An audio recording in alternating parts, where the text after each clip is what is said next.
this point, I was also considering how to create the media portion of my thesis project. While I knew that there was no way for me to create the actual game all on my own, I wanted to do more than just a static website showing mock-ups of my proposed game.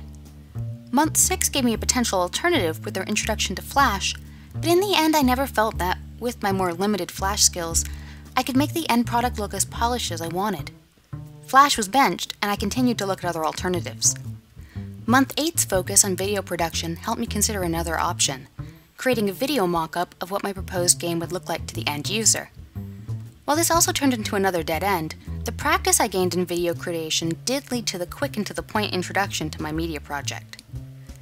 As I put the finishing touches on my thesis and struggled with choosing a medium for my media project, Month 9's game theory class contributed to my own personal sense of the validity of my topic. Exploring the variety of uses for video games in education and seeing these games represented in a positive light helped me feel I was on track with a subject that had real-world application. Formalizing my thesis also gave me insight into my media project's focus. In my thesis, I used one example of the type of game I was proposing, a simulation that would help retail workers practice assisting angry customers, to illustrate my point.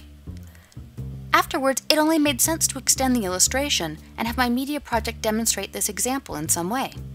It was Month 10's Learning Management System class that finally gave me the means to create an interactive media project, an e-learning lesson development tool called Udutu. In my thesis, I conceived of two possible ways of simulating in-game dialogue: a complex RPG-based system that revolved around conversational hit points, a concept I theorized about but wouldn't have been able to create on my own, and branching dialogue. Branching dialogue involves pre-scripted conversations in which the player is given a choice of several short conversation scripts to choose from to create a response, and each of these choices leads to a new conversation branch based on the contents of the choice. Within the proposed simulation, the dialogue scripts would each trigger a different reaction from the customer, and these reactions would in turn lead to a new branch of dialogue options. Each branch would eventually terminate in success or failure. Within Udutu, there was an option to create slides with selection boxes that linked to other slides. By adding conversation text to these selection boxes, I could essentially create a small model of the branching dialogue I discussed in my thesis by creating a digital customer in Udutu. Month 11 required me to take this idea and actually make it happen. Using the clean visual style favored by Presentation Zen and a set of emotion images from iStockphoto.com, I created slide after slide of a customer and her dialogue. Because I wanted to quickly create polished-looking images, I built these files in PowerPoint first, exported the slides as individual image files, and then uploaded each image to a Udutu slide.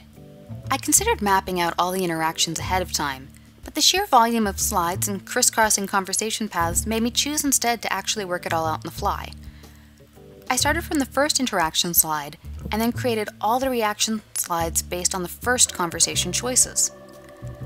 Once I completed those slides, I then moved on and created the reaction slides based on the second conversation choices, and so on in that pattern until each branch had terminated in success or failure. Branching dialogue often reuses dialogue branches, but I chose not to do this in my simulation. While it would have saved me time, it would have also prevented me from creating end screens that specifically commented on all of the conversation choices the user had made, and I felt this specific feedback was worth the additional time and care that was needed to create it. The final result was a branching dialogue demonstration that began with a shortcut introduction video on using the program, continued with interacting with a specific upset customer, and finished with feedback on the user's choices and the option to repeat the exercise. While my proposed software would have contained numerous randomly generated customers, this single customer was enough to show my point: that branching dialogue was a feasible option to use in a simulation game and would also be able to give the specific feedback needed to improve skills. While I may never create full versions of the complex software proposed in my thesis, the media project has prepared me in a number of ways for my future. During the course of my degree, I navigated from a teaching job I didn't quite enjoy to an instructional design position I find fascinating. The fluency I developed with Udutu and other e-learning technology is what helped me in my new career.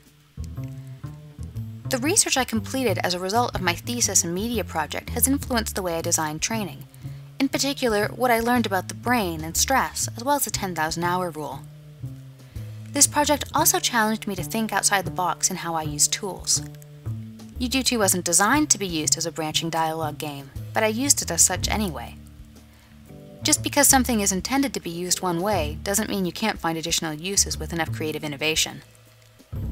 Finally, this project confirmed for me that there are important links between biology, psychology, technology, and education, and that to be an effective instructional designer, I need to be aware of all four to create the most effective training solutions possible.